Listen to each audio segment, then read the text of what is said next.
Okay, so this is the part of the first lecture. Today we will know about how to calculate impedance and admittance.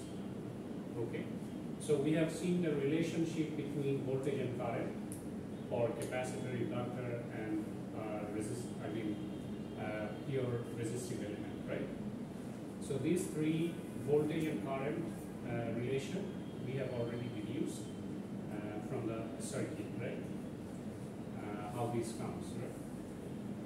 So basically, these equations may be written in terms of ratio of phasor voltage and phasor current. Okay. So resistance can be calculated from voltage and current. So voltage using Ohm's law. Okay. So every one of them we are using Ohm's law. For inductance, it is also V by I, but in that case J omega L. Okay, the inductance value, the ratio. Okay, for capacitance, it is 1 by J omega C. So the basic difference is in the complex part. Okay, so these voltage and current ratio can be represented as Z. Z is equal to basically your impedance value. Okay, so the impedance Z of a circuit is the ratio of phasor voltage to phasor current. So Z can be written as X plus JY. You will see in the next relations. But what is basically how Z behaves? The impedance represents the opposition that the circuit exhibits to the flow of sinusoidal current. So in a pure conductive circuit, resistive circuit, basically there is very less resistance, right? তোমার খুব কম resistance থাকে, মানে conductive সার্কিটে conductive element যদি use করো, হ্যাঁ, জেডটা হচ্ছে impedance. So imaginary তোমার এসি সার্কিটের জন্য আমরা জেড দিয়ে রিপ্রেজেন্ট করি। সো এখানে যেহেতু কমপ্লেক্স পার্ট এসছে, we can represent the complex part, the resistance or the impedance in terms of Z. Okay? তো তোমরা Z দিয়ে বেসিক্যালি এখানে দেখবা ম্যাক্সিমাম তোমার সার্কিটগুলাই হবে হচ্ছে ক্যাপাসিট্যান্স, ইন্ডাক্ট্যান্স, রেজিস্ট্যান্স, তিনটা পোর্শনই থাকবে। সো কমপ্লেক্স পার্ট এখানে তোমার অলরেডি ইম্পোজড, হ্যাঁ, আর আমরা সাইনুসয়েডাল সিগন্যাল নিয়ে কাজ করছি, তাই না? একটা পজিটিভ একটা নেগেটিভ। সো তোমার নেগেটিভ মানে ইমাজিনারি পার্ট এখানে আসবে। তো ইমাজিনারি পার্ট ক্যালকুলেট করতে হলে তোমাকে জেড ইউজ করতে হবে ক্যাপাসিট্যান্স আর ইন্ডাক্ট্যান্সের জন্য। তো দেখো এখানে ইন্ডাক্ট্যান্সের যে ZL is equal to J omega L, ঠিক আছে?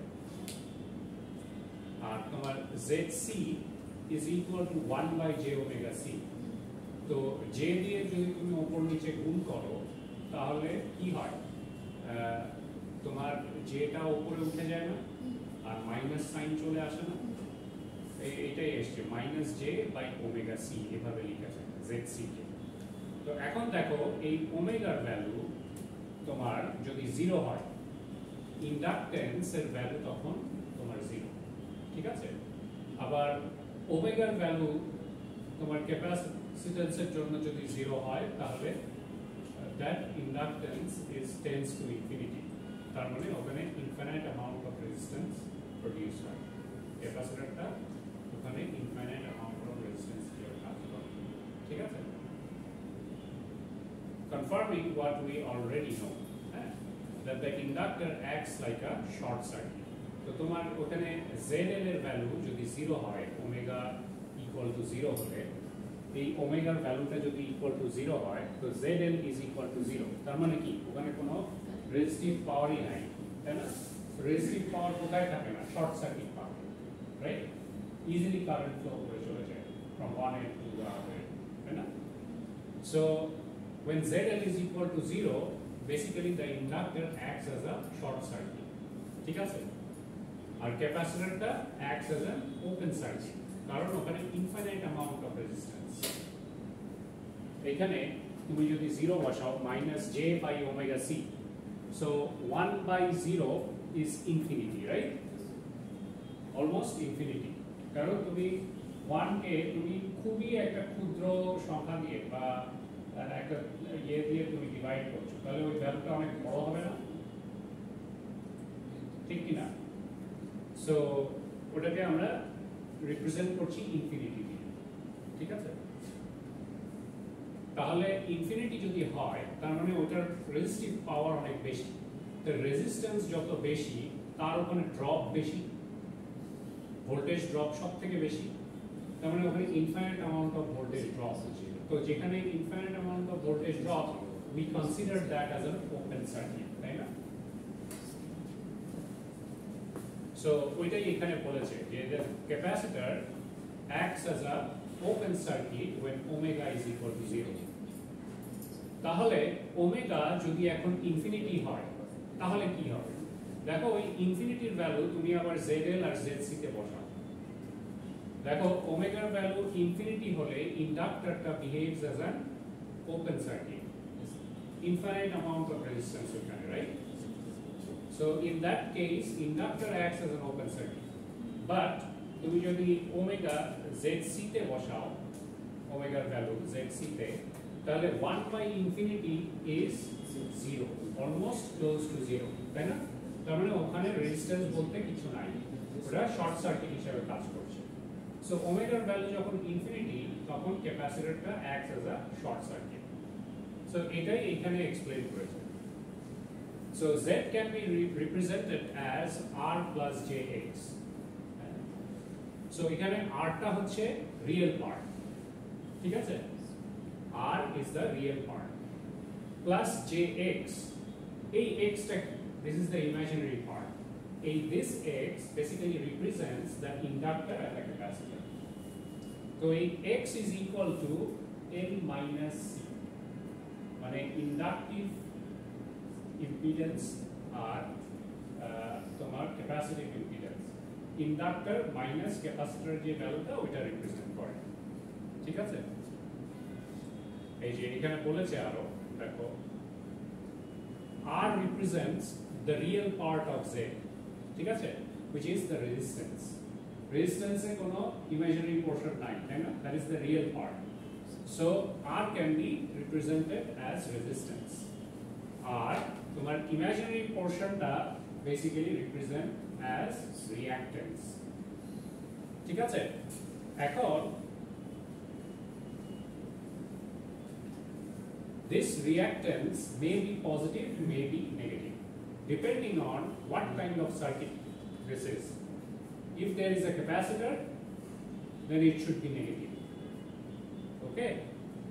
And if there is a inductor, then the value of X will be positive. Okay? So inductor যদি হয় তাহলে এই X এর ভ্যালুটা পজিটিভ হবে, ওই যে R plus JX হবে। যদি ইন্ডাকটিভ এলিমেন্ট সার্কিটে থাকে, ক্যাপাসিটিভ এলিমেন্ট যদি না থাকে, ঠিক আছে? ইন্ডাকটিভ হচ্ছে পজিটিভ, ক্যাপাসিটিভ হলে নেগেটিভ, ঠিক আছে? আর যদি তোমার ক্যাপাসিটিভ হয়, এই যে দেখো এখানে R minus JX লিখেছে, রাইট? এটার মানে কি? ক্যাপাসিটিভ মানে লিডিং, ঠিক আছে?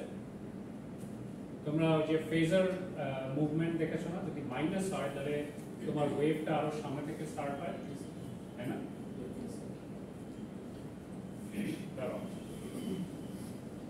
জাস্ট এটা মনে রাখো যে মাইনাস হলে basically this is a leading, তার মানে এখানে কারেন্ট লিডস ভোল্টেজ, এখানে কারেন্টটা ভোল্টেজকে লিড করবে, মানে ভোল্টেজের আগে শুরু হবে কারেন্ট, ঠিক আছে? আর ইন্ডাকটিভ হলে ঠিক উল্টা, কারেন্ট উইল ল্যাগ, হ্যাঁ, ভোল্টেজ, মানে ভোল্টেজটা আগে শুরু হবে, কারেন্টটা পরে, ঠিক আছে? আরো পরে করবা।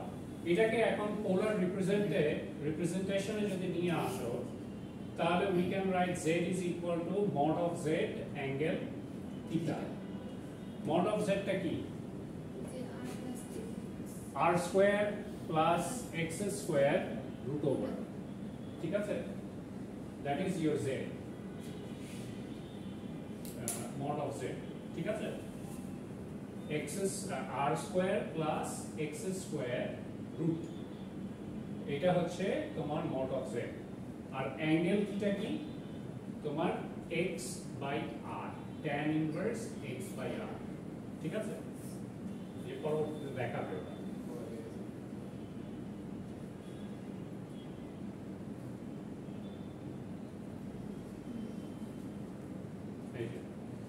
So when z is equal to r plus jx, we can write it in the polar form. Polar form में लिखते होले mod of z টা কি? Mod of z is equal to root over r square plus x square. ঠিক আছে? আর theta is equal to tan inverse x by r.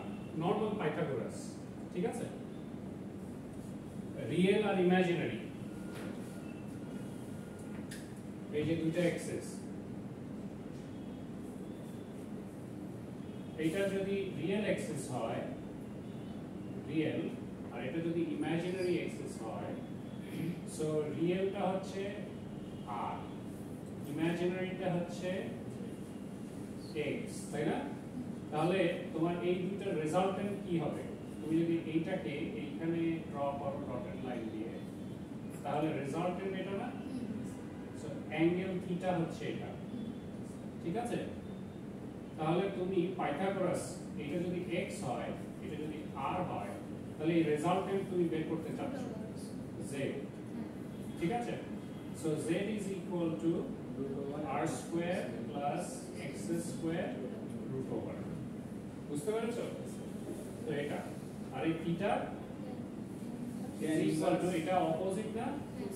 Sorry, হ্যাঁ, এটা opposite, এটা adjacent. Opposite by adjacent. So tan opposite by adjacent কি হয়? Tan inverse x by r. এটা হচ্ছে theta. বুঝতে পারছো? সো ওটাই ওখানে লিখেছে। So r is equal to mod of z cos theta. ঠিক আছে? আর x is equal to mod of z sin theta. আমরা in terms of angle দিয়েও এটা লিখতে পারি।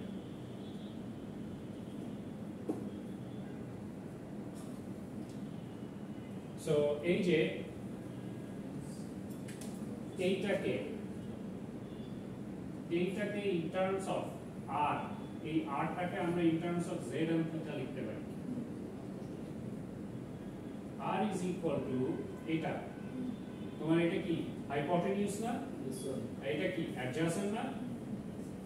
অ্যাডজাসেন্ট বাই হাইপোটেনিউস কোন অ্যাঙ্গেলটা হয়? cos না? So basically cos of theta is equal to adjacent by hypotenuse. Adjacent হচ্ছে r, hypotenuse হচ্ছে mod of z. তাহলে তুমি r যদি বের করতে চাও, mod of z cos theta। বুঝতে পারছো? এইটা কিভাবে আসলো? এইটা সিমিলারলি এটাও বের করতে পারবা। এটা কিভাবে বের করতে? x আর এই হাইপোটেনিউস দিয়ে কনভার্ট করছো, তাহলে কি হয়? এটা হচ্ছে অপোজিট, এটা হাইপোটেনিউস, which is sin theta is equal to x by mod of z. তাহলে x is equal to mod of z sin theta. বুঝছো? সো এইভাবে করে করতে পারবা। আর admittance is the reciprocal of impedance.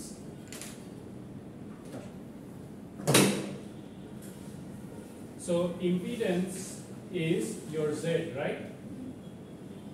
Z টা হচ্ছে তোমার impedance. So 1 by z is equal to admittance. মানে inverse. ঠিক আছে? y is equal to 1 by z.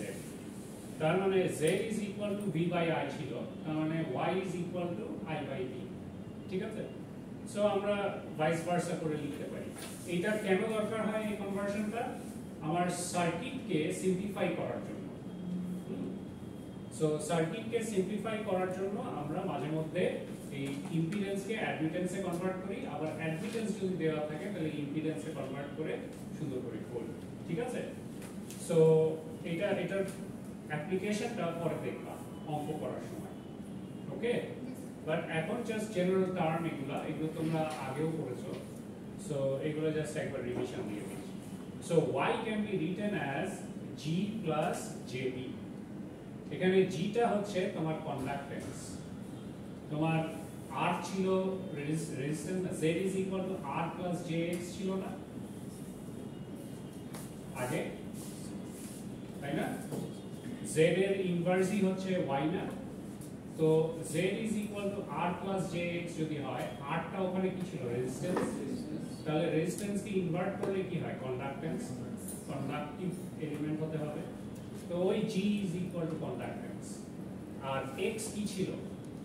X হচ্ছে তোমার রিঅ্যাকট্যান্স ছিল, রাইট? সো রিঅ্যাকট্যান্স এর ইনভার্স হচ্ছে সাসেপ্টেন্স, B দিয়ে আমরা ডিনোট করি। ঠিক আছে? সো এই যে এখানে লেখা G plus JB can be written as 1 by R plus JX। So এটা জাস্ট সিম্পলিফিকেশন, মানে G আর R আর X এর রিপ্রেজেন্টেশন, মানে একটা থেকে আরেকটাতে কিভাবে কনভার্ট করতে পারবে দ্রুত। সো এই ফর্মুলা ইউজ করে তোমরা কনভার্ট করতে পারবে। যদি তোমার ধরো রিঅ্যাকট্যান্স দেওয়া থাকে, রেজিস্ট্যান্স দেওয়া থাকে, তোমাকে যদি কন্ডাক্টেন্স বের করতে বলে তাহলে তুমি এই ফর্মুলা ইউজ করে ডাইরেক্ট বের করে দিতে পারবে। So G is equal to R by R square plus X square, B is equal to minus X by R square plus X square।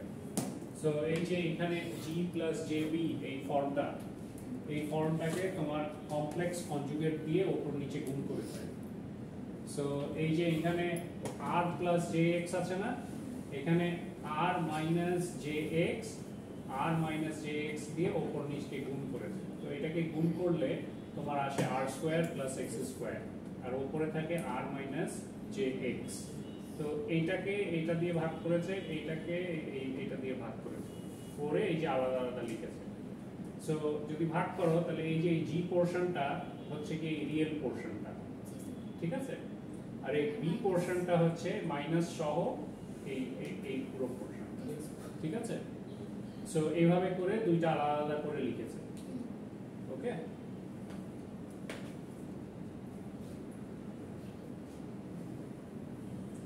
যখন তোমার X রিঅ্যাকট্যান্স তখন তোমার 0, সো রেজিস্ট্যান্স তোমার ঠিক তোমার কন্ডাক্টেন্সের উল্টা, ইনভার্স।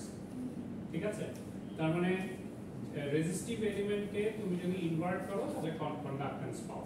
ঠিক আছে? সো ওটাই দেখো এই ফর্মুলা থেকে প্রুভ হয়ে এসেছে।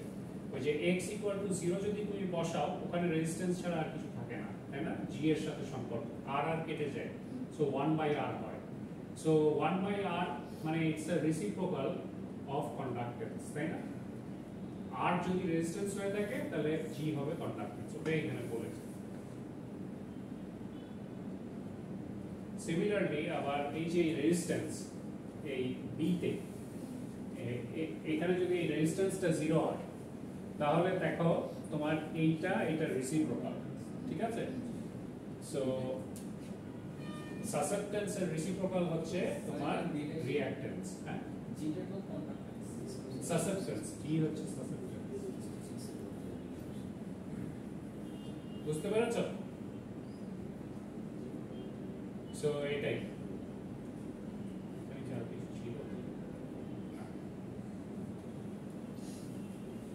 আচ্ছা, পরবর্তী ইয়েতে চলো। এই যে এখানে একটা অঙ্ক দিয়েছে, সো এই অঙ্কটা কিভাবে করেছে দেখো। Find VT and IT in the circuit shown in figure 9.16। So figure 9.16 হচ্ছে এটা। এখানে একটা রেজিস্ট্যান্স আছে আর একটা ক্যাপাসিট্যান্স আছে ইন সিরিজে উইথ ভোল্টেজ সোর্স, তাই না? ভোল্টেজ সোর্সটা হচ্ছে তোমার সাইনুসয়েডাল। ওকে, যদিও এখানে প্লাস মাইনাস দিয়ে দেখিয়েছে, বাট ভোল্টেজের ইকুয়েশন দেখেই আমরা বুঝতে পারছি যে এটা একটা সাইনোসয়েডাল ওয়েভ, তাই না? So it's a sinusoidal signal. তো কারেন্ট ফ্লো করছে এটার মধ্যে দিয়ে। তো তোমাকে ক্যালকুলেট করতে বলেছে ভিটি এন্ড আইটি, ঠিক আছে? তাহলে এটার সলিউশন কি হবে? তুমি ভিটি কিভাবে বের করবা, আইটি কিভাবে বের করবা? ভিটি বলতে কি বোঝাচ্ছে? এই আউটপুট ভোল্টেজটা ক্যাপাসিটরের অ্যাক্রস, এইখানের যে ভোল্টেজটা, এইটার টাইম ডোমেনে তোমার ক্যালকুলেশন করতে বলেছে। আবার যে কারেন্টটা, এই কারেন্টটাও ক্যালকুলেট করতে বলেছে। ফুল সার্কিটে তো একটাই কারেন্ট ফ্লো করতেছে, আইটি, তাই না? সো এই দুইটা তোমাকে বের করতে হবে। তো তুমি কি জানো? ভোল্টেজ জানো, রেজিস্ট্যান্স জানো, আর ক্যাপাসিট্যান্স জানো। তাহলে সবার আগে যেটা করবা, ইম্পিডেন্স ক্যালকুলেট করবা, তাই না? ঠিক কি না? ইম্পিডেন্সকে ক্যালকুলেট করতে হবে তোমার সবার আগে। আর ভোল্টেজ এটা টাইম ডোমেনে আছে, সো পোলার ফর্মে নিয়ে যাবা, কারণ ইম্পিডেন্সকেও তোমাকে পোলার ফর্মে এনে পরে ক্যালকুলেট করতে হবে তোমার যদি ওই এন্ডের ভোল্টেজ তুমি যদি চাও। সো দেখো ওরা যেটা করেছে, ওই সোর্স ভোল্টেজকে পোলার ফর্মে নিয়ে গেছে। সোর্স ভোল্টেজকে পোলার ফর্মে নেওয়াটা একদম ইজি। এখানে ম্যাগনিটিউড কত আছে? 10। অ্যাঙ্গেল কত আছে? 0। কোনো অ্যাঙ্গেল ডিফারেন্স নাই, তাই না? ফেজ অ্যাঙ্গেল তো নাই, ফেজ অ্যাঙ্গেল এখানে 0। ওমেগার ভ্যালু আছে, ওমেগা ইজ ইকুয়াল টু 4, তাই না? ঠিক কি না? সো এটা তাহলে সার্কিটে ইম্পিডেন্স কি আছে? Z ইজ ইকুয়াল টু কি হবে বলো তো আমাকে? সার্কিট দেখে ইন্ডাকট্যান্স থাকলে কি হয় আর ক্যাপাসিট্যান্স থাকলে কি হয়? Z কিভাবে ক্যালকুলেট করতে হয়? Z is equal two R plus JX। তাহলে ইন্ডাক্টর থাকলে ওই X এর ভ্যালুটা কি হয় আর ক্যাপাসিট্যান্স থাকলে X এর ভ্যালুটা কি হয়? ওটাই খালি বসাবো। R এর ভ্যালু কত আছে এখানে? 5। আর ক্যাপাসিট্যান্স এর ভ্যালু 0.1 ফ্যারাড। তো এখানে ক্যাপাসিট্যান্স এর ভ্যালু আছে, তাহলে Z বের করে নিতে হবে না? তো Z বের করতে, ZC বের করতে হলে কি করতে হয়? Minus J by omega C অথবা 1 বাই J ওমেগা C, তাই না? সো তুমি যদি ZC বের করতে চাও, ZC 1 by J omega C, ওমেগার ভ্যালু তুমি জানো 4, C এর ভ্যালু জানো 0.1 ফ্যারাড, তাই না? তো এই দুটো ভ্যালু জানো, এই দুটো ভ্যালু গুণ করে ফেলতে পারবা। আর এই Jটাকে উপরে উঠাতে চাইলে কি হবে? Minus J 1 by omega C, তাই না? সো এটা ভ্যালু বের করে তাহলে তো তোমার ZC বের হয়ে যাচ্ছে, রাইট? আর তোমার এটা তো শুধু ক্যাপাসিট্যান্স, তোমার ফুল সার্কিটের ইম্পিডেন্স কত? Z is equal to ZR plus ZC, তাই না? তো ZC এর যে ভ্যালুটা পেয়েছো এখানে বসায় দিবা, আর ZR এর যে ভ্যালুটা, ZR তো নাই, এখানে R রেজিস্ট্যান্সই আছে, তাই না? 5। তো 5 আর এখানের যে ভ্যালুটা এটা মাইনাস J সামথিং আসবে। কত আসে? 2.5। এত ওম, ঠিক আছে? বুঝতে পারছো জিনিসটা? সো এইভাবে Z ক্যালকুলেট করতে হবে। সো Z ক্যালকুলেট করার পর দেখো কি বের করেছে? কারেন্ট বের করেছে, তাই না? So current is equal to voltage by impedance, তাই না? সার্কিটে যে ইম্পিডেন্স আছে ওইটা দিয়ে ভোল্টেজকে ভাগ করলেই তো তোমার কারেন্ট পেয়ে যাও, তাই না? তো এখানে ভোল্টেজ কত আছে? 10 অ্যাঙ্গেল 0, রাইট? পোলার ফর্মে ডিভাইডেড বাই ইম্পিডেন্স। ইম্পিডেন্স আছে 5 মাইনাস J 2.5, রাইট? সো ওরা কি করেছে? ওরা কমপ্লেক্স কনজুগেট দিয়ে গুণ করেছে, ঠিক আছে? কমপ্লেক্স কনজুগেট দিয়ে গুণ করেছে শুধু। তাহলে কমপ্লেক্স কনজুগেট দিয়ে গুণ করা মানে কি? মানে ওরা এটা করেছে, দেখো I is equal to VS by Z, তাই না? VS এখানে আছে 10 অ্যাঙ্গেল 0 আর Z আছে হচ্ছে কি 5 মাইনাস J 2.5। ওরা করেছে এই ভ্যালুটার যে কনজুগেট ভ্যালুটা 5 প্লাস J 2.5 উপরেও এটা দিয়ে গুণ করে ফেল 5 প্লাস জে 2.5 বুঝতে পেরেছো? সো এইটাকে 10 দিয়ে তো এটা যেহেতু অ্যাঙ্গেল 0 এখানে 10 ছাড়া আর কিছু নাই তাই না 10 দিয়ে এটাকে ইজিলি গুণ করে ফেলা যায় আর এটাকে গুণ করলে হয় 5 স্কয়ার প্লাস 2.5 স্কয়ার ঠিক আছে তার মানে উপরটা 10 5 plus j 2.5 divided by 5 square plus 2.5 whole square এটা হয় সো এটাকেই সিম্পলিফাই করেছে দেখো সিম্পলিফাই করে তোমার এই ফর্মে এনেছে এখান থেকে আবার পোলার ফর্মে নিয়ে গেছে সো পোলার ফর্মে আনলে আমরা এটা পাই সো আমরা এখান থেকে কারেন্টের ভ্যালু পেয়ে যাব তাই না সো এই কারেন্টটাই তো বেসিক্যালি এই ক্যাপাসিটরের ভিতর দিয়ে যাচ্ছে সো ক্যাপাসিটরের ইম্পিডেন্স কত ZC আমরা বের করলাম না এই যে এটা এটার সাথে গুণ করে দিলেই হবে রাইট তো তুমি ভ্যালু জানো এটা কারেন্টের এটাকে এই ZC ভ্যালুর সাথে গুণ করেছে দেখো নিয়ে সিম্পলিফাই করেছে ইন টার্মস অফ অ্যাঙ্গেল ফর্মে রেখেছে সো এই অ্যাঙ্গেল ফর্মকে পরে আমরা আবার টাইম ফ্রেমে নিয়ে যাব ঠিক আছে টাইম ডোমেনে নিয়ে যাব সো কারেন্টকেও টাইম ডোমেনে নিয়েছে ভোল্টেজকেও টাইম ডোমেনে নিয়েছে ঠিক আছে সো এখন এটাকে টাইম ডোমেনে আনার পর তুমি এইটার ডিফারেন্সটা ফেজ শিফটটা তুমি ক্যালকুলেট করতে পারবা ওকে যদি তুমি ড্র করো সো পজিটিভ মানে আগের থেকে স্টার্ট হবে নেগেটিভ মানে এক্স অ্যাক্সিসের এই পাশ থেকে স্টার্ট হবে তার মানে তোমার কারেন্ট ইজ লিডিং ভোল্টেজ এতটুকু তুমি জানো কারণ কত অ্যাঙ্গেল ওটা তুমি বের করবা এইদিকে 26 আর এইদিকে 63 দুটোকে যোগ করলে কত হয় সো এই 90 ডিগ্রি ফেজ শিফট বুঝতে পারছো জিনিসটা সো ইজি অঙ্ক খালি মাথা খাটিয়ে করতে হবে কনভার্সনগুলো তোমাদের ভালো করে জানতে হবে রাইট বুঝতে পারছো ধরা যায় সো এই যে এখানে একটা প্র্যাকটিস প্রবলেম আছে এই প্র্যাকটিস প্রবলেমটা তোমরা বাসায় প্র্যাকটিস করবা সো তোমার এটার জন্য সার্কিট 9.17 দিয়েছে 9.17 হচ্ছে এই যে এটা এখানে ইন্ডাক্টর ইউজ করেছে ইন্ডাক্টর ইউজ করেছে তার মানে z is equal to j r plus jx ঠিক আছে সো ওই x তোমার হচ্ছে গিয়ে এই ইন্ডাক্টর পজিটিভ মানে পজিটিভ ভ্যালু হবে বুঝতে পেরেছো সো ওইভাবে তোমার এটা করতে হবে এটা তোমরা বাসায় করে নিয়ে আসবে তোমাদের হোমওয়ার্ক থাকবে ঠিক আছে লিখে রাখো প্র্যাকটিস প্রবলেম 9.9 আমি নেক্সট ক্লাসে তোমাদের কাছ থেকে দেখব ওকে তারপরে দেখো আমরা আরেকটা বেসিক লতে যাব ফ্রিকোয়েন্সি ডোমেনে ঠিক আছে সো কারশফস কারেন্ট ল সো এটা আমরা সবাই ফ্যামিলিয়ার রাইট কারশফস কারেন্ট ল কয় ধরনের হয় দুই ধরনের কি কি একটা কারেন্ট একটা ভোল্টেজ তাই না সো কারেন্ট লটা বেসিক্যালি কি বলতে পারবা sum of all the currents entering a node is equal to sum of all the currents going out of the node তাই না এটা একটা আবার sum of all the currents is equal to 0 তাই না ওই নোডে পার্টিকুলার নোডে যতগুলা কারেন্ট বের হচ্ছে বা ঢুকছে তাদের যোগফল should be equal to 0 so this is basically your Kirchhoff's current law R Kirchhoff's voltage law কি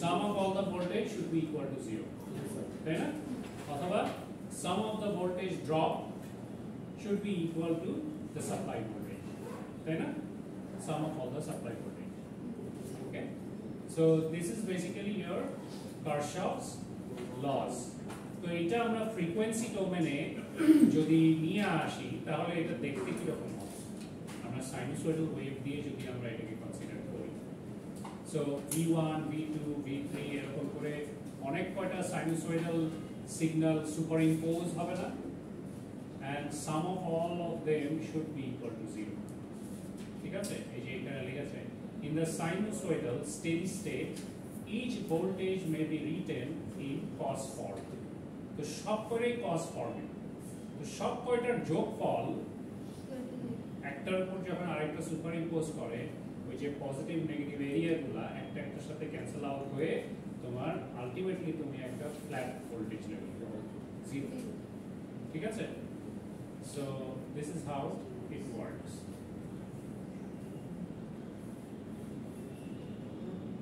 so this can be written as real আমরা এইভাবে এটাকে লিখতে পারি আমরা যদি এই সাইনুসয়েডাল ওয়েভের দেখো এখানে কোনো ইমাজিনারি পোরশন নাই এই সাইনুসয়েডাল ওয়েভে এখানে শুধু cos পোরশনটা আছে না cos omega t plus phi তাই না so plus j sin theta এই পোরশনটা কিন্তু এই সিগন্যালে নাই তার মানে এখানে আমরা শুধু রিয়েল পার্টটা ইউজ করেছি বেসিক্যালি তোমার একটা ওয়েভ কি রকম হয় মানে কার্টেসিয়ান ফর্ম কি রকম হয় v is equal to cos theta plus j sin theta না এটা হচ্ছে রিয়েল পার্ট আর এটা হচ্ছে ইমাজিনারি পার্ট সো এই ইমাজিনারি পার্টটা এই ইকুয়েশনে অ্যাবসেন্ট না ঠিক কি না এই ইকুয়েশনে এই ইমাজিনারি পোরশনটা অ্যাবসেন্ট না j sin theta শুধু এই রিয়েল পার্টটা তাই না সো v1 এর ইকুয়েশন এটা v2 এর ইকুয়েশন এটা সবকটাই হচ্ছে রিয়েল পার্ট নিয়ে কাজ করছে তাই না সো এই কারণে আমরা এইটাকে এভাবে লিখতে পারি যখন আমরা in terms of e to the power লিখব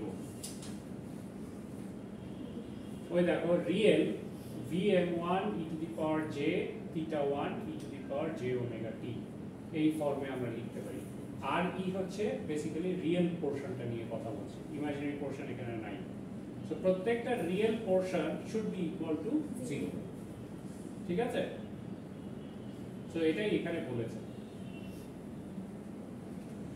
আর e to the power j omega t তুমি কমন নিতে পারো কমন নিলে এটা ইন টার্মস অফ এই ফর্মে আমরা লিখতে পারি v1 plus v2 plus till vn should be equal to 0 when e to the power j omega t is not equal to 0. So e to the power j omega t is common in all of them, right? তাহলে এটা আমরা common নিতে পারি আর এই যে vm and e to the power j theta এইটা হচ্ছে vm capital vm তুমি যখন এটাকে ফেজার ডোমেনে নিয়ে যাচ্ছ ঠিক আছে সো ফেজার ডোমেনে নিয়ে গেলে ওটাকে আমরা in terms of vm capital vm দিয়ে রিপ্রেজেন্ট করি ওই দেখো ক্যাপিটাল vn বা ওটা দিয়ে রিপ্রেজেন্ট করেছে এই যে vm এই পোরশনটাকে এই e to the power j theta n সহ এই পোরশনটাকে ওরা এই vm দিয়ে রিপ্রেজেন্ট করেছে ক্যাপিটাল vm সিমিলারলি এই পোরশনটাকে ওরা v2 দিয়ে রিপ্রেজেন্ট করেছে এটাকে v1 দিয়ে রিপ্রেজেন্ট করেছে ঠিক আছে e to the power j omega t টাকে কমন দিয়ে দিয়েছে সো এটা নেওয়ার সুবিধা হচ্ছে e to the power j omega t this is non zero term ঠিক আছে this is not zero so এটা non zero term but এই টার্মটা যেটা কনস্ট্যান্ট এটা should be equal to 0 ঠিক আছে আমরা লিখতে পারি ঠিক আছে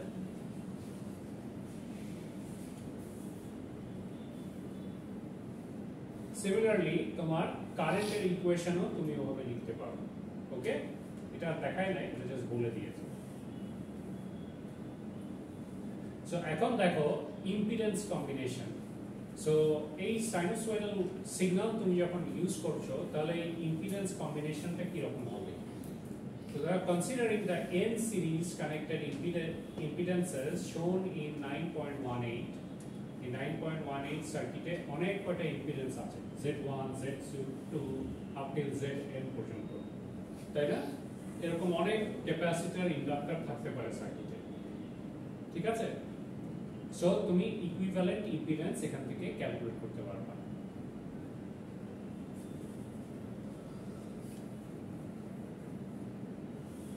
সো আমরা জানি v is equal to v1 v2 v3 সবকটার voltage should be summed up তাই না, ইন সিরিজ সার্কিট, তাই না? সো ওইটা should be equal to supply voltage. তো তোমার এখানে সাপ্লাই ভোল্টেজ আছে V, তো Z1 এর অ্যাক্রস এ ভোল্টেজ কত? V1, Z2 এর across A voltage V2, series circuit. So supply voltage should be equal to some of all the voltage drop, তাই না? সো এখানে যতগুলো ইম্পিডেন্স আছে তার অ্যাক্রস এ তো ভোল্টেজ ড্রপ হবে, তো ওগুলোর সাম শুড বি ইকুয়াল টু তোমার সাপ্লাই ভোল্টেজ, এটা তো তুমি জানো। সো এইটাই হচ্ছে এই ইকুয়েশনটা। তো এইটার সাথে এই ইকুয়েশনের তফাৎ কোথায়? এই V কে ওরা ভেঙেছে, কারেন্ট ইনটু Z করলে তুমি ভোল্টেজ পাও, তাই না? ইম্পিডেন্স ইনটু কারেন্ট করলে তুমি ভোল্টেজ পাও, ঠিক আছে? সো তোমার যেহেতু এটা তোমার কমপ্লেক্স সার্কিট, সো এখানে তো রেজিস্ট্যান্স, ক্যাপাসিট্যান্স, ইন্ডাক্ট্যান্স সবই আছে। সো বেসিক্যালি আমরা তো ওহমস ল কি জানি, V is equal to IR। So এখানে হবে V is equal to IZ, যেহেতু ইমাজিনারি পোরশন আছে। সো এই কারণে IZ টার্মস এ লিখছে, তার মানে ওই sum of all the impedance times the supply current will give you the supply voltage, ঠিক আছে? ওইভাবেই এই ইকুয়েশনটা এসেছে। তারপরে দেখো equivalent Z can be calculated from voltage divided by current, supply voltage আর তুমি যদি সাপ্লাই কারেন্টটা জানো তাহলে sum of the equivalent resistance সার্কিটের তুমি বের করতে পারবে, ঠিক আছে? সো ওইটাই এখানে দেখাচ্ছে, ওকে? অথবা আলাদা করে এক একটার ইম্পিডেন্স বের করে যোগ করলেও তুমি টোটাল ইম্পিডেন্স সার্কিটে বের করতে পারবে, ওকে? সো এখান থেকে এটা আসছে, equivalent impedance is equal to some of all the impedance in the circuit. তারপরে দেখো এখানে কি বলেছে, এইখানে বেসিক্যালি তোমার কারেন্ট ডিভাইডার না, এখানে নরমাল ইম্পিডেন্স ক্যালকুলেশন দেখিয়েছে ফ্রম আ সিরিজ সার্কিট। দুইটা তোমার ইম্পিডেন্স সোর্স আছে এখানে, আই মিন প্যাসিভ এলিমেন্ট আছে, দুইটা ইম্পিডেন্স Z1 এন্ড Z2 সবই সিরিজে আছে ভোল্টেজ সোর্সের সাথে। তাহলে এখানে টোটাল ইম্পিডেন্স কত? Z1 Z2, তাই না? সিম্পল যেভাবে ক্যালকুলেট করো, কোনো কমপ্লেক্স কিছু নাই এখানে। তাহলে এখানে তুমি কারেন্ট কিভাবে বের করবা? Current is equal to voltage divided by impedance, এটা আমরা জানি। সো এখানে ভোল্টেজ কত সার্কিটের? টোটাল V, আর টোটাল ইম্পিডেন্স কত? Z1 Z2, ওটা দিয়ে ভাগ করে নাও। So current is equal to V by Z1 Z2, ঠিক আছে? এখানে n এর ভ্যালু ইজ ইকুয়াল টু 2, মানে এখানে দুইটা ইম্পিডেন্স সোর্স আছে। এই যে এইখানে যেমন আমরা বলেছিলাম না যে এইটা হচ্ছে formula Z equivalent equal to Z1 Z2 আর till Zn। তো এখানে n টা কি? বেসিক্যালি নাম্বার অফ ইম্পিডেন্স সার্কিটে। সো এখানে কয়টা ইম্পিডেন্স আছে? Z1 Z2 দুইটা। সো ওই দুই বসালে Z1 Z2 ই আসে, ঠিক আছে? সো ওই Z1 Z2 should be equal two Z equivalent, এটাই এইখানে এইভাবে দেখিয়েছে, ঠিক আছে? ওই n ইকুয়াল টু 2 দিয়ে এটাই মিন করেছে, ঠিক আছে? সো ওইখান থেকে তুমি কারেন্টের ভ্যালু পেয়ে যাও। তাহলে Z1 এর অ্যাক্রস এর ভোল্টেজ V1 ও তুমি বের করতে পারবা, কারেন্টের ভ্যালু এখন জানো। ওখানে Z1 ইম্পিডেন্স জানো, তাহলে তুমি ভোল্টেজ V1 বের করতে পারবে না? ভোল্টেজ ডিভাইডার রুল ইউজ করেছে এখানে। সো আমি জানি রেজিস্টিভ সার্কিটে আমি কি জানতাম, এইখানে resistance divided by total resistance into supply voltage করলে আমি এখানের ভোল্টেজ পেতাম না? সো এখানের impedance divided by total impedance of the circuit times the supply voltage করলে আমি এখানের ভোল্টেজটা পাবো। সো ওইটাই এখানে করেছে, ঠিক আছে? সিমিলারলি V2 ও বের করেছে এভাবে, এখানে যে impedance Z2 divided by total impedance of the circuit Z1 plus Z2 into supply voltage, এই সাপ্লাই ভোল্টেজ দিয়ে গুণ করে তাহলে আমি এই যে Z2 এর অ্যাক্রস এর যে ভোল্টেজ ওটা আমি ক্যালকুলেট করতে পারবো, ঠিক আছে? So this is basically voltage division rule, ঠিক আছে? তো এটা গেল সিরিজ সার্কিট, তোমার ভোল্টেজ ডিভিশন রুল আর কারেন্ট কিভাবে বের করবা। সিমিলারলি তোমার কারেন্ট সোর্স দিয়ে যদি থাকে, ইম্পিডেন্স গুলো যদি প্যারালালে থাকে, তাহলে কিভাবে করবা? হ্যাঁ, এখানে কারেন্ট ডিভিশন রুল আসবে। সো এখানে একদম সিম্পল জিনিস এটা। সো এইখানে Z1 এর ভ্যালু যদি তুমি Z1 এর অ্যাক্রসে এই কারেন্ট I1 যদি বের করতে চাও, তাহলে উল্টা পাশের impedance divided by total impedance of the circuit times the supply current করলে এই I1 এর ভ্যালু পাবা। এটা দেখো এই নিচে এখানে বলবে। তো তার আগে এখানে দেখো Z1, Z2, Zn পর্যন্ত সবই প্যারালালে আছে, তাই না, কারেন্ট সোর্সের সাথে। সো দেখো এখানে ইকুইভ্যালেন্ট ইম্পিডেন্স কিভাবে ক্যালকুলেট করবা। ফার্স্টে বেসিক্যালি এখানে যে ইকুইভ্যালেন্ট ইম্পিডেন্স 1/Z ইকুইভ্যালেন্ট, এইখানে যে ইম্পিডেন্স এটা হবে 1/Z1, এটা হবে 1/Z2। সো ইনভার্ট করলে তুমি ডাইরেক্ট সাম করতে পারবা, ঠিক আছে? কারণ প্যারালাল সার্কিটে আমরা parallel impedance Z1 plus Z2 plus Z3 করতে পারি না, ওটাকে ইনভার্ট করে নিতে হয়, তাই না? ইনভার্ট করে নিলে বেসিক্যালি আমরা ওটাকে অ্যাডমিটেন্সে কনভার্ট করতে পারি। ইম্পিডেন্সকে তোমার ইনভার্ট করলে অ্যাডমিটেন্সে কনভার্ট হয়, আর অ্যাডমিটেন্স অ্যাড করা যায়, ঠিক আছে? এই কারণে ওই যে ওই কনভার্সনটা লাগছে, অ্যাডমিটেন্সে কনভার্ট করা, ঠিক আছে? তো দেখো এখানে তাই করেছে, 1/Z1 plus 1/Z2 plus 1/Zn, ঠিক আছে? সো এটাকে বেসিক্যালি অ্যাডমিটেন্সে কনভার্ট করে নিয়েছে যাতে ওরা অ্যাড করতে পারে। ওকে, সো ওটাই এখানে করা হয়েছে। এই যে y1 plus y2 till yn পর্যন্ত। ওকে, ওই যে z equivalent is equal two 1/y equivalent, ঠিক আছে? সো এটা দিয়ে তুমি ইজিলি তুমি এখানে ধরো এই যে এখানে যে সার্কিটটা দেখেছে, এটা এখানে দুইটা ইম্পিডেন্স আছে Z1 Z2, তাহলে এইখানে ইকুইভ্যালেন্ট ইম্পিডেন্স কিভাবে বের করবা?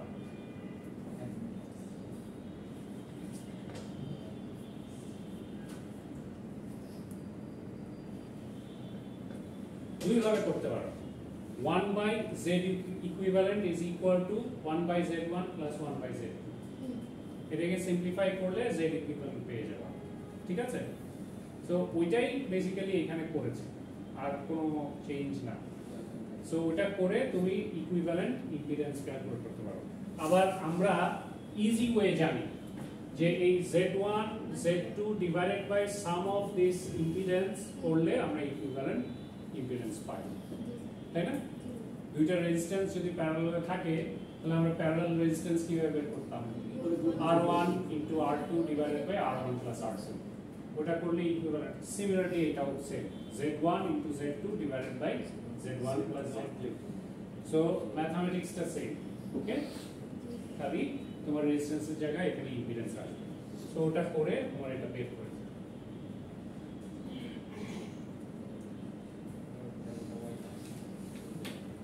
সো ওইখান থেকে তুমি কারেন্টগুলো তুমি ইজিলি বের করে নিতে পারবা। সো কারেন্ট বের করতে হলে কারেন্ট ডিভাইডার রুল ইউজ করবা। এই সার্কিটে কারেন্ট ডিভাইডার রুল ইউজ করলে I1 কারেন্ট আর I2 কারেন্ট কিভাবে বের করবা বলো তো? দুইটা প্যারালালে রেজিস্ট্যান্স থাকলে যেভাবে কারেন্ট ডিভাইডার রুল ইউজ করে করতা সেম ভাবে করবা।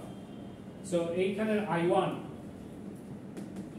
যদি বের করতে চাও শুড বি ইকুয়াল টু এই যে এই যেহেতু এইটার অ্যাক্রসে কারেন্ট বের করছো তার উল্টা পাশের ইম্পিডেন্সটাকে ধরতে হবে, Z2 divided by total impedance of the circuit কত? Z1 plus Z2, Z1 plus Z2 দিয়ে ভাগ করবা, পুরাটাকে গুণ করবা কিসের সাথে? সাপ্লাই কারেন্টের সাথে। তাহলে তুমি এই I1 কারেন্টটা Z1 এর ভিতর দিয়ে যাচ্ছে, এই কারেন্টটা তুমি বের করতে পারবা। সিমিলারলি I2 কারেন্ট কিভাবে বের করবা?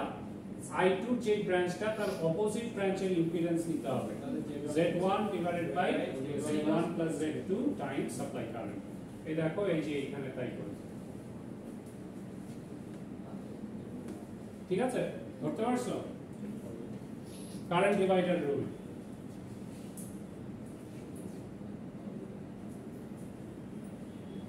তারপরে দেখো delta to y and y to delta transformation.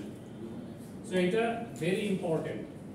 এটার মধ্যে সবথেকে ইম্পর্টেন্ট হচ্ছে এই পিরামিডটাকে মনে রাখা অথবা ট্রায়াঙ্গুলার শেপ ডায়মন্ডটাকে মনে রাখা, ঠিক আছে?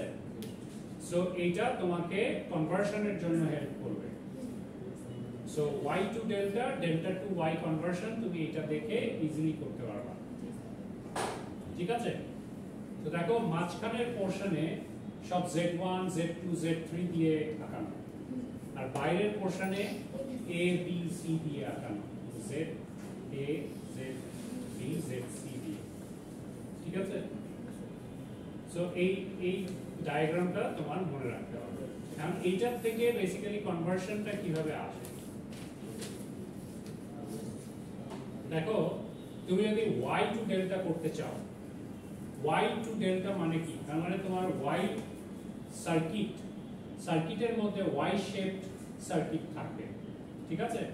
সো ওই y shaped সার্কিটকে তুমি ধরো সিরিজ প্যারালাল দিয়ে এরকম সার্কিট আছে, ঠিক আছে? কিন্তু এমন পজিশনে আসলো যে সার্কিটটা সিরিজেও যাচ্ছে না প্যারালালেও যাচ্ছে না, তখন কি করবে? এই y to delta, delta to y conversion এইটা ইউজ করতে হবে, তখন করে তোমার সার্কিটকে সিম্পলিফাই করতে হবে, ঠিক আছে? তার মানে y পোরশন যদি থাকে ওই সার্কিটে যদি ফার্দার আর কোনো সিরিজ প্যারালালে না যায় তাহলে ওটাকে ডেল্টাতে কনভার্ট করে দিতে হবে।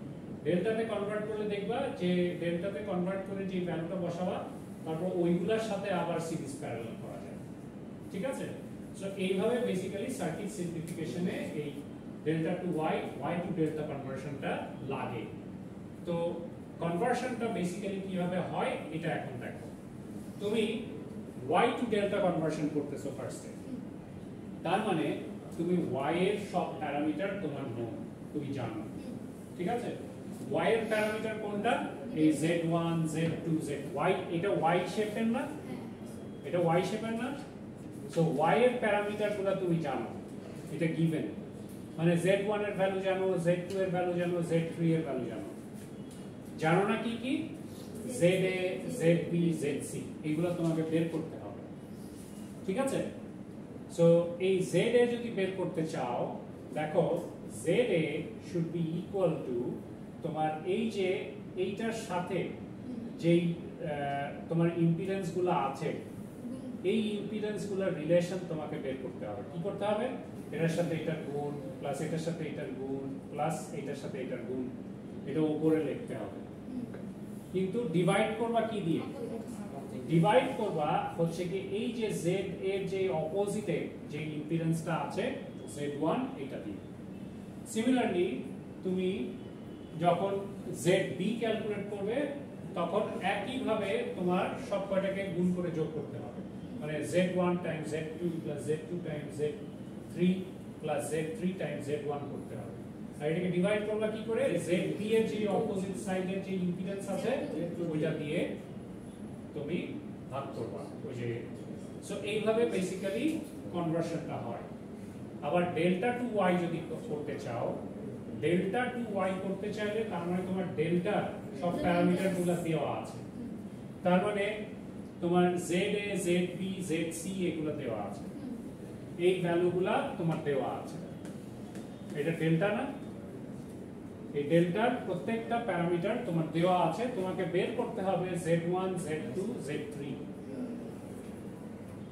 তো z1 যখন বের করবা তখন কি করবা?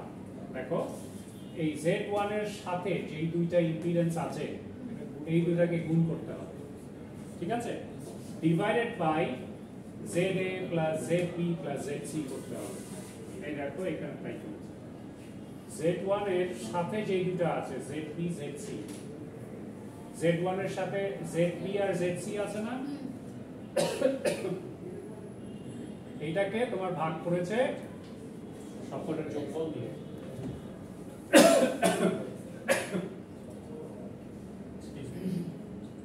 সো এইভাবে করে তুমি প্যারামিটার কনভার্সন করতে পারো, ঠিক আছে? সো এটা আমরা কেন দেখলাম? আমরা এখন সার্কিট সলভ করব।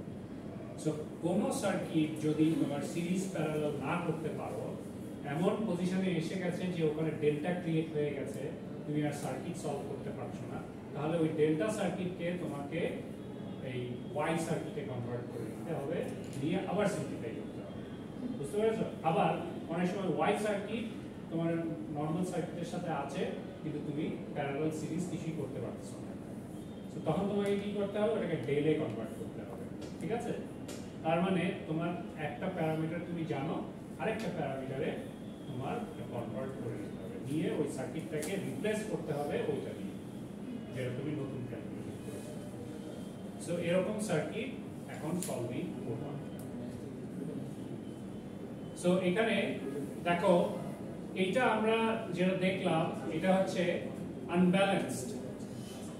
আনব্যালেন্সড ফর্মে। ঠিক আছে?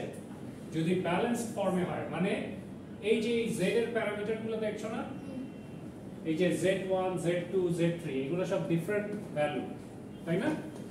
ব্যালেন্স বলতে বোঝায় এই ভ্যালুগুলো যদি ইকুয়াল থাকে, মানে z1 equal to z2 plus equal to z3 যদি থাকে, এই তিনটা ভ্যালু যদি সমান হয়, তাহলে তোমার কনভার্সনটা এরকম হয়, z del should be equal to 3zy। এটা হচ্ছে when delta to y circuit is balanced, মানে ডেল্টা থেকে y এ তুমি কনভার্সন করতেছো এবং সবকটা ভ্যালু ইকুয়াল। ডেল্টার যদি z a z b z c যদি ইকুয়াল থাকে, তাহলে ওইটাকে তুমি যদি y এ কনভার্ট করো, তাহলে 3 দিয়ে জাস্ট গুণ করতে হবে। ঠিক আছে? 3 দিয়ে গুণ করলে তুমি y প্যারামিটারস গুলো পাবা। আবার y থেকে ডেল্টাতে কনভার্ট করতে হলে 1/3 দিয়ে ডিভাইড করতে হবে। ওকে? সো এটা শর্ট ফর্ম জেনে নাও। সো এখন আমরা আস্তে আস্তে সার্কিটে যাব। ডেল্টা টু y কনভার্সন এখনই দেখাই নাই, আরেকটা एग्जांपल এখানে দেখিয়েছে।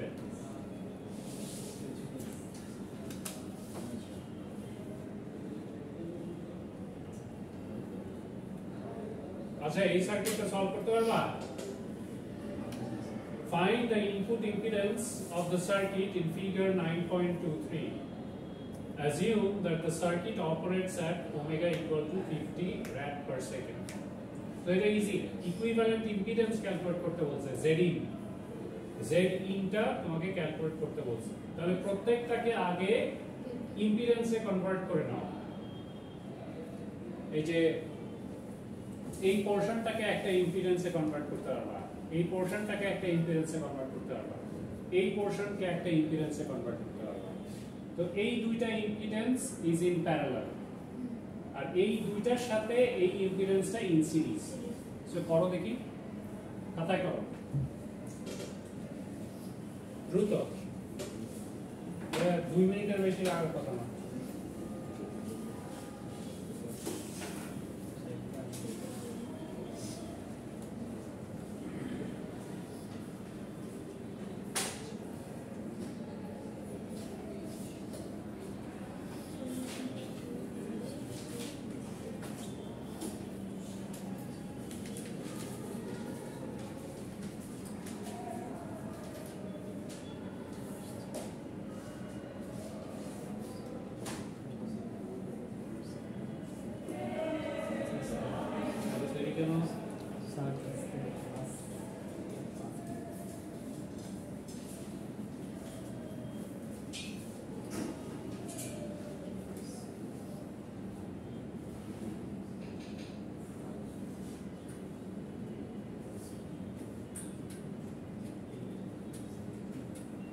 হাত ভেঙেছিল কে?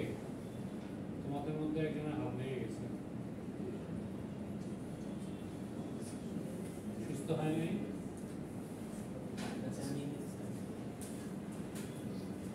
আমি ফোন দিয়েছিলাম তো, এখানে জানি আজকে আবার গিয়ে ফোন দিব কে আসে।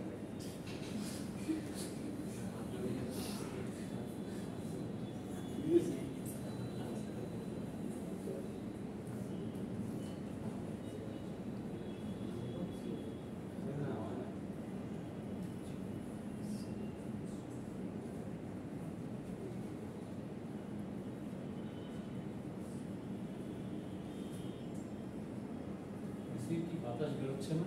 হ্যাঁ স্যার, স্যার প্রচন্ড গরম স্যার। ঠান্ডা হয়ে গেছে।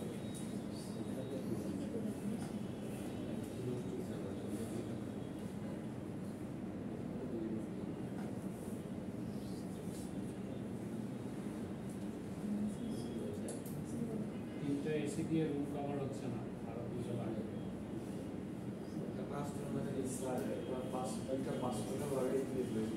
দুইটা হ্যাঁ বড় বড় লাগিয়ে দিই।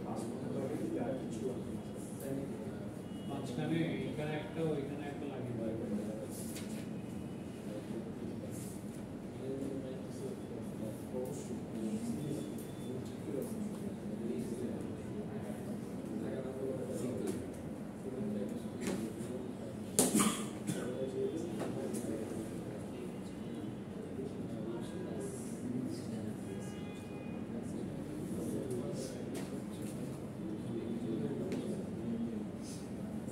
করো হয় নাই?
হয়েছে?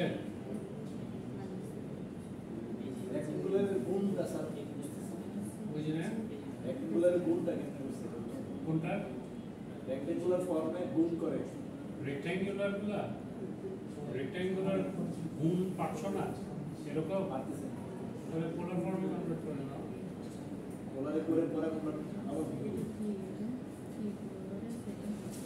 গুণ করা তো easy. a plus b into a minus b গুণ করে কি হবে? অথবা a plus b into a plus b গুণ করে কি হবে?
এবার বুঝছো কিভাবে গুণ করে?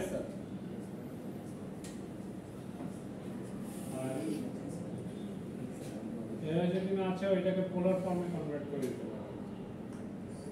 এটাকে পোলার ফর্মে কনভার্ট করে দিতে পারো। বুঝতে পারছি।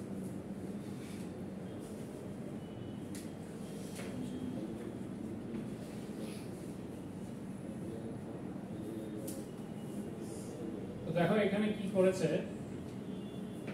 ফার্স্টেই ওরা এটাকে ইম্পিডেন্সে কনভার্ট করে নিয়েছে। এটার ইম্পিডেন্স কত হবে? 1 by j omega j omega l, তাই না? তো এটা ক্যাপাসিট্যান্স, তাহলে মাইনাস জে ওমেগা সি, ঠিক আছে? সো এই যে এখানে দেখো মাইনাস জে টেন এসছে, ঠিক আছে?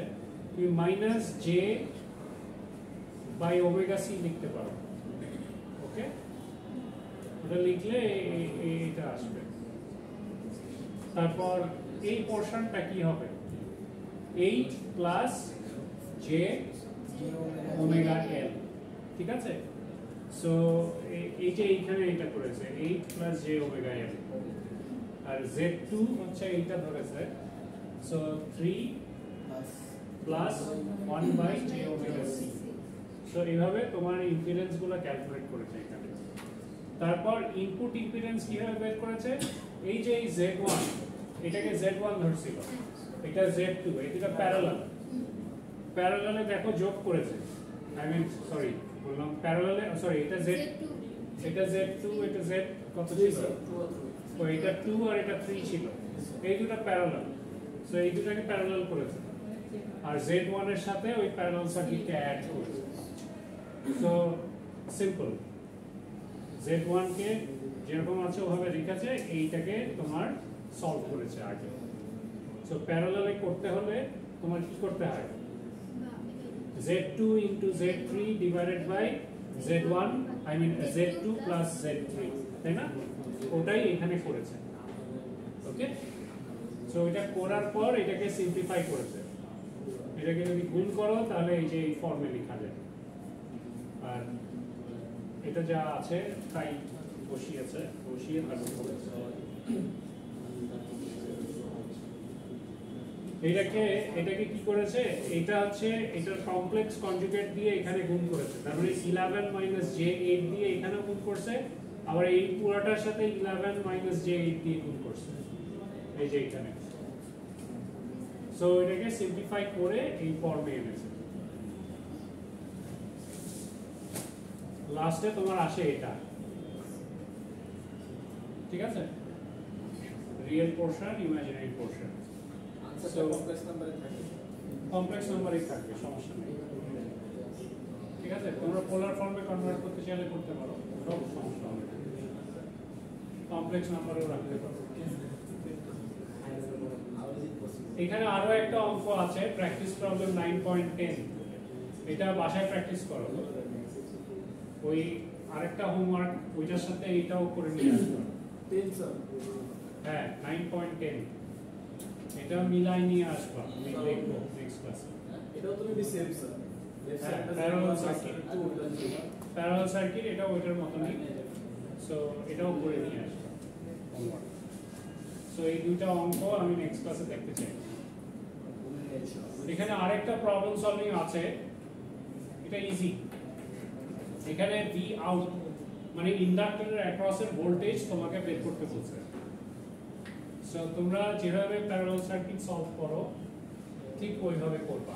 সাপ্লাই ভোল্টেজ এখানে দিয়ে দিয়েছে 20 cos 4t minus 15, তো এটাকে আমি পোলার ফর্মে কনভার্ট করে নিতে পারি 20 অ্যাঙ্গেল মাইনাস 15, তাই না? এখানে ওমেগার ভ্যালু হচ্ছে 4, আর বাকি সার্কিটের ইকুইভ্যালেন্ট ইম্পিডেন্স তুমি ক্যালকুলেট করতে পারবা, ওইটাকে ফার্স্টে ইম্পিডেন্স সার্কিটে কনভার্ট করে নাও, ঠিক আছে? 5H কে তোমার ইন্ডাক্টেন্স কে ইম্পিডেন্সে কনভার্ট করলে জে ওমেগা এল হবে, তাই না? ওই জে ওমেগা এল লিখেছে। আর ক্যাপাসিটর কে কনভার্ট করলে 1 by J omega C. So ওখান থেকে ওই ভ্যালুটা পাওয়া। তো এই দুইটা বেসিক্যালি ইন প্যারালাল, তাই না? এই দুটাকে প্যারালাল করেছে, তারপর ওই রেজিস্ট্যান্স দিয়ে যোগ করেছে, রাইট? সিরিজে যেহেতু আছে, তাহলে total impedance of the circuit তুমি পেয়ে যাবে। টোটাল ইম্পিডেন্স জানো, কারেন্ট জানো, ইম্পিডেন্স কে তুমি পোলার ফর্মে কনভার্ট করে নিবা। ইম্পিডেন্সটা কি আসবে? তোমার সাম ভ্যালু মাইনাস জে সাম ভ্যালু, তাই না? তো এটাকে তুমি পোলার ফর্মে কনভার্ট করে নিবা। আর ভোল্টেজ কেও তুমি পোলার ফর্মে কনভার্ট করেছো, তাহলে কারেন্ট পেয়ে যাবে I is equal to V by Z। So এই দেখো এইখানে তাই করেছে। কারেন্ট আচ্ছা ওরা voltage divider rule direct use করেছে, তাহলে তোমার কারেন্ট বের করার দরকার নাই। অথবা আমি যেভাবে বললাম কারেন্ট বের করলাম, কারেন্ট বের করার পর এই কারেন্টটা এসে এদিকে আর এদিকে ভাগ হয়ে যাবে। সো এই কারণে ওরা কারেন্ট বের না করে ওরা ভোল্টেজ ডিভাইডার রুল দিয়ে করেছে। সো এইখানের ভোল্টেজ যদি তুমি বের করতে চাও তাহলে কিভাবে করবা? এই অপর প্রান্তের impedance divided by total impedance into তোমার সাপ্লাই ভোল্টেজ। এটা যদি করো তাহলে তুমি পেয়ে যাবে এখানে টোটাল ইম্পিডেন্স হবে এই ইম্পিডেন্স প্লাস এই ইম্পিডেন্স, এই আর কে আমরা ধরবো না। ওকে, দেখো তো তাই করেছে কিনা। হ্যাঁ বাইরে করতে হবে কি স্যার? বি নট হ্যাঁ ভি নট বের করতে হবে।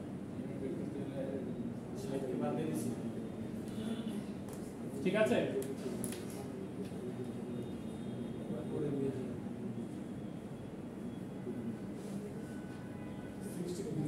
আচ্ছা ওরা 60 ইউজ করেছে, টোটাল ইম্পিডেন্স দিয়ে ভাগ করেছে। ঠিক আছে, Z1 এর কি করেছে? Z1 এর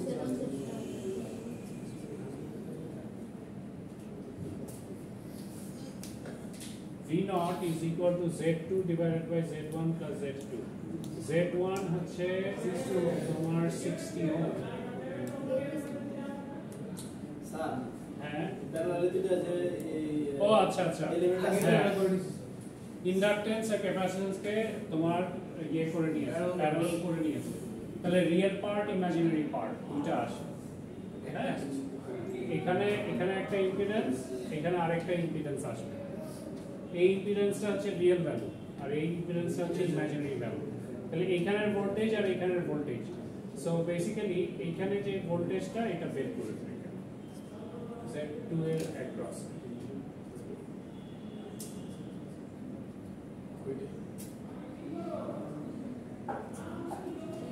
এই দুটাকে প্যারালাল করলে এখানে আমরা এইটাকে একটা ইম্পিডেন্স দিয়ে রাখতে পারি না? এখানে যে ইম্পিডেন্সটা আসবে ওইটার অ্যাক্রসেই তো আমরা ভোল্টেজটা মাপছি, তাই না? এই দুটো তো প্যারালালে ছিল, সো সেম ভোল্টেজ ওইটার অ্যাক্রসেও আসবে। সো ওই ভোল্টেজটা ক্যালকুলেট করেছে। সো ওই ভোল্টেজটাই হচ্ছে এই ভি আউট। ওকে, সো এই সার্কিটটাকে বেসিক্যালি তোমরা এইভাবে ইয়ে করবা, মুছে দিবা। এটা দেখিয়ে দিই।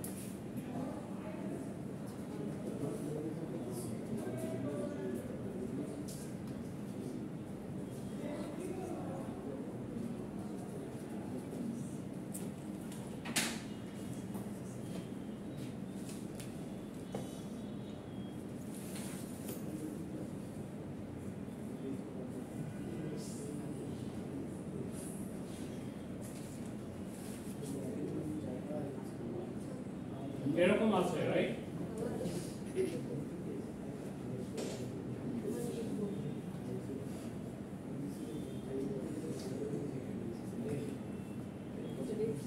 এরকম আছে।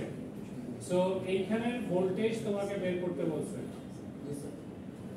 V out. ঠিক আছে, সো এই ভোল্টেজটাই তুমি যদি এইটাকে ইকুইভ্যালেন্ট সার্কিটে নিয়ে আসো তাহলে এই পোরশনকে আমি মুছে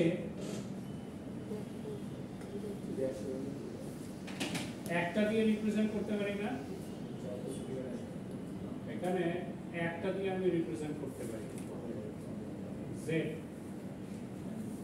সো এইটা হচ্ছে আমার Z1, এটা আমার Z2।